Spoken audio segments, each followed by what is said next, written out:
Hello my dear students, welcome करता हूं मैं भारत पंचाली और केमिस्ट्री गुरुजी अगेन आप सबका एक बहुत ही ज़्यादा इंपॉर्टेंट वीडियो में। और ये वीडियो इंपॉर्टेंट रहने वाली है क्लास 12 के उन स्टूडेंट्स के लिए जो बोर्ड एग्जाम देने वाले हैं 2024-2025 के अंदर, 2025 के अंदर। तो देखो यार, इसमें हम लोग बात करेंगे कि सीबीएसई का क्लास 12 के लिए सिलेबस क्या होने वाला है। और रिसेंटली 2 दिन पहले ही सीबीएसई का एक नया सर्कुलर आया है जिसमें कि हमारा एग्जाम पैटर्न चेंज हो गया है। हर साल सीबीएसई एग्जाम पैटर्न में थोड़ा बहुत चेंज लेके आता है, वो हम लोग बहुत अच्छे से बात करने वाले हैं। ऑब्वियसली यार, जब हम किसी युद्ध की तैयारी करते हैं तो हमें ये तो पता होना चाहिए हमें लड़ना किससे है। अब हम जिस एग्जाम की तैयारी कर रहे हैं हमें ये तो पता हो कि हमें पढ़ना क्या है। मैं सच बोल रहा हूँ कि लास्ट मंथ तक भी बहुत सारे बच्चों को सिलेबस में ही कंफ्यूजन होती है कि ये चैप्टर आएगा क्या, ये टॉपिक करना है क्या, ये आएगा क्या हमारा।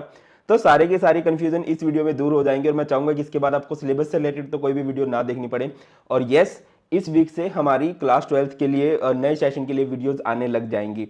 तो बेटा जी, बात करते हैं। सबसे पहले ये सिलेबस है हमारा 2024-2025 के लिए, जिसमें हमारे टोटल 10 चैप्टर्स हैं। अगर आप में से कुछ बच्चे ऐसे हो सकते हैं जो पुरानी बुक्स को खरीदना पसंद करते हैं, मैं पर्सनली ये बोलता हूँ कि हाँ, आपको थोड़ा बहुत बुक्स में इन्वेस्ट करना चाहिए, आपको नई बुक्स ही बाय करनी चाहिए। बट अगर आप पुरानी बुक्स भी बाय कर रहे हो, केमिस्ट्री के इसमें इतना बड़ा इशू नहीं है।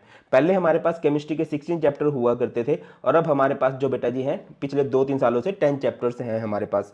और देखिए, जो बाकी सब्जेक्ट हैं उनमें क्या है, टॉपिक थोड़ा इधर उधर है, इसमें पूरे चैप्टर इधर उधर है। मतलब पूरा चैप्टर कटा है या फिर पूरा चैप्टर ऐड हुआ है, कोई भी टॉपिक इधर उधर नहीं है, तो आपको कंफ्यूजन में आने की जरूरत नहीं है। मैं आपको एग्जांपल देकर समझाता हूँ मैं क्या करना चाह रहा हूँ।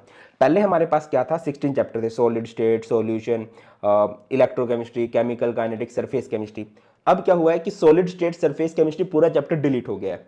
तो हमारे पास चैप्टर बचते हैं सॉल्यूशंस, इलेक्ट्रोकेमिस्ट्री, केमिकल काइनेटिक्स। ये चैप्टर पूरे के पूरे हमने पढ़ने हैं, जितने भी हमें एनसीईआरटी की बुक के अंदर दे रखे हैं। एक भी सिंगल टॉपिक हमने स्किप नहीं करना। आगे मूव करते हैं। डी एंड एब्लो के elements, coordination compound, haloalkane, haloarene, alcohol, phenol ether, aldehyde ketones, carboxylic acid, amines and biomolecules. ये हमारे पास चैप्टर और ये इनके नंबर ऑफ पीरियड्स हैं कि कितने पीरियड्स के अंदर आपको ये चैप्टर लगभग खत्म कर देने चाहिए। बाकी आई थिंक यहाँ पर कुछ गलती हो गई है, ये हमारे पास 15 पीरियड्स का होना चाहिए। ये ठीक दे रखा है हमारे पास। अच्छा, ये आप लोगों को दिखाई दे ही जाएगा कि ये हमारे पास थोड़े थोड़े लेंथी चैप्टर हैं जो भी मैंने हाईलाइट किए हैं। ये थोड़े से लेंथी चैप्टर, बाकी सभी चैप्टर हमारे छोटे छोटे रहते हैं। और केमिस्ट्री बहुत ईजी है बेटा, जनरली धोखा नहीं देती है। आपके सीनियर्स के 100, 99, 98 मार्क्स आए तो आप लोग भी स्कोर कर सकते हो, बस आपको सिस्टमेटिक वे में पढ़ना है। ये हमारी चैप्टर वाइज वेटेज है। सॉल्यूशन हमारा 7 मार्क्स का चैप्टर है, इलेक्ट्रोकेमिस्ट्री 9 मार्क्स का, देन केमिकल काइनेटिक्स 7 मार्क्स का, डी एंड ब्लॉक 7 मार्क्स का है, कोऑर्डिनेशन कंपाउंड 7 मार्क्स का चैप्टर है। उसके बाद हमारे पास ऑर्गेनिक केमिस्ट्री 6 और एल्डिहाइड कीटोन्स हमारा 8 मार्क्स का है, अमाइंस हमारा 6 मार्क्स का है और बायोमोलिक्यूल हमारा 7 मार्क्स का है। ये हमारा एक तरह से ब्लूप्रिंट हो गया कि हाँ यार, इतने मार्क्स के आएंगे और 1-2 नंबर इधर उधर हो सकते हैं, वरना पूरे का पूरा पेपर इसी पैटर्न पे बनता है। सॉल्यूशन आपका 7 मार्क्स का ही आएगा। तो मैं आपको बताता चलूं कि जो हमारे फर्स्ट 3 चैप्टर हैं, ये चैप्टर कहलाते हैं physical chemistry. Now what is physical chemistry, जहां पर आपको न्यूमेरिकल्स पूछे जाते हैं। इसके बाद ये जो हमारे पास अगले 2 चैप्टर आते हैं, ये हमारे पास आते हैं बेटा जी इनऑर्गेनिक केमिस्ट्री। और जो नेक्स्ट 5 चैप्टर हैं ये हमारे पास होते हैं ऑर्गेनिक केमिस्ट्री। क्लियर है। अब देखिए, ये मैंने आपको बता दिया है कि फिजिकल केमिस्ट्री में हमारे टोटल ये 3 चैप्टर हैं, solution, electrochemistry, chemical kinetics, 23 marks बनेंगे। इसके बाद इनऑर्गेनिक केमिस्ट्री में डी एंड एब्लो, कोऑर्डिनेशन कंपाउंड है जो 14 मार्क्स की है। और ऑर्गेनिक केमिस्ट्री जो है हमारे 5 चैप्टर है, haloalkane, haloarene, alcohol, phenol ether, aldehyde ketones, amines, biomolecule. ये हमारा 33 मार्क्स का पोर्शन बनता है। और हमारी हार्डनेस पेपर की इसी तरह से बनती है। फिजिकल केमिस्ट्री से हमारा सबसे इजी पोर्शन होता है, इनऑर्गेनिक थोड़ा सा हार्ड, और ऑर्गेनिक बच्चों को बहुत हार्ड लगती है क्योंकि बहुत ज़्यादा चैप्टर हैं और वो चैप्टर इंटर रिलेटेड है। लाइक अगर मैं बात करूँ, फिजिकल केमिस्ट्री का चैप्टर कोई भी इंटर रिलेटेड नहीं होता, बट ऑर्गेनिक के हर एक चैप्टर इंटर रिलेटेड होते हैं। इसके कुछ टॉपिक हैं जो आपको इधर भी देखने को मिलेंगे, इसके कुछ टॉपिक है जो आपको अगले चैप्टर में देखने को मिलेंगे, और इन सब के टॉपिक मिला के आपको इस चैप्टर में देखने को मिलेंगे। तो आपको हर एक चैप्टर को सीरियल वाइज बहुत अच्छे से पढ़ना पड़ता है। और बहुत सारे बच्चों को ये रहता है कि हमारी क्लास 11th अच्छी नहीं गई है, तब भी आपको डरने की जरूरत नहीं है।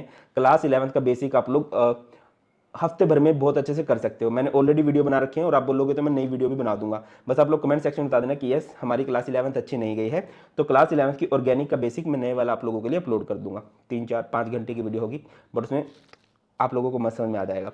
अब आगे बढ़ते हैं कि फिजिकल में क्या होता है। बेटा जी, फिजिकल में आपके न्यूमेरिकल्स आते हैं और बोर्ड्स लेवल के न्यूमेरिकल बहुत ईजी रहते हैं। बट यस, एक काम करना, जब भी आप नोट्स बनाओगे, हर एक न्यूमेरिकल, देखिए मैं आपको पर्सनली रिकमेंड करूंगा एज बिग ब्रदर की हर एक चैप्टर को जब आप स्टार्ट करो 2 पेज छोड़ लिया करना।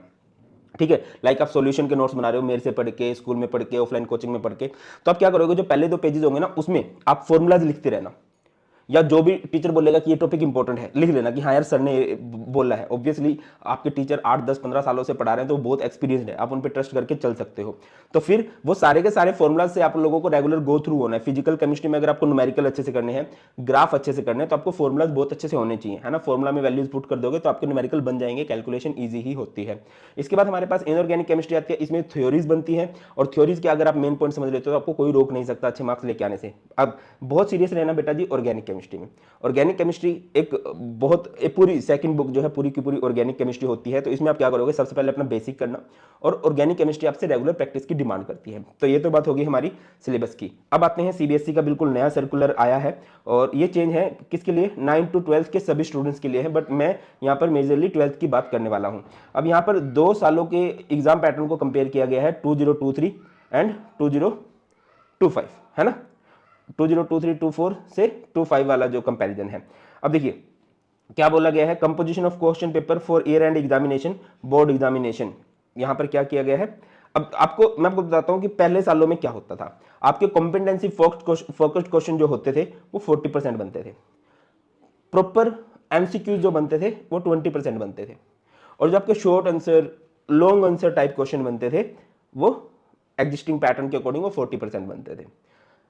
बच्चों को देखिए, अगर कोई बच्चा डे 1 से पढ़ रहा है तो उनको ये पोर्शन बहुत इजी लगता है, ये समझ में आने लग जाता है, क्योंकि यहाँ पर कंसेप्ट की नॉलेज आप लोगों को होनी चाहिए। और जिन बच्चों को ये है कि नहीं मैं तो लास्ट के हफ्ते भर में पढ़ूंगा, लास्ट के 1 महीने भर में पढ़ूंगा, तो उनको ये पोर्शन बहुत ईजी लगता है। तो मैं आपको बोलूंगा कि बेटा ये पोर्शन अब कम कर दिया गया है ना, ये पोर्शन अभी कम कर दिया गया है। अब इस पोर्शन की वेटेज सिर्फ रह गई है 30%, जो आपके कंपिटेंसी फोकस्ड क्वेश्चन रहने वाले हैं, कि आपको उस कंसेप्ट के बारे में अच्छे से पता होना चाहिए, है ना। Competency focused question in the form of MCQs, case based question, source based integrated question और एनी अदर टाइप, ये हमारे 50% हो गए हैं। तो मतलब आप कह सकते हो कि कंपिटेंसी बेस्ड क्वेश्चन और एमसीक्यूज हमारे लगभग 70% हो गए हैं, और जो हमारी short answer, long answer type की वेटेज रह गई है वो 30% रह गई है, और आपको इसी के अकॉर्डिंग अब तैयारी भी करनी है। मैं आपको नेगेटिव नहीं कर रहा हूं, बस आप जब भी पढ़ो किसी भी टॉपिक को अच्छे से पढ़ो, एनसीईआरटी की बुक हर एक बच्चा ले ले, और कोशिश क्या करो सेल्फ स्टडी की भी। केमिस्ट्री की लैंग्वेज इजी है और बहुत अच्छे से उसको पढ़ सकते हो, है ना। क्विक ब्रेकडाउन मैंने बता दिया है। 50% आपके पास क्या होने वाले हैं, कंपिटेंसी बेस्ड क्वेश्चन, जिसमें एमसीक्यूज होंगे, केस बेस्ड क्वेश्चन होंगे और सोर्स बेस्ड इंटीग्रेटेड क्वेश्चन होंगे।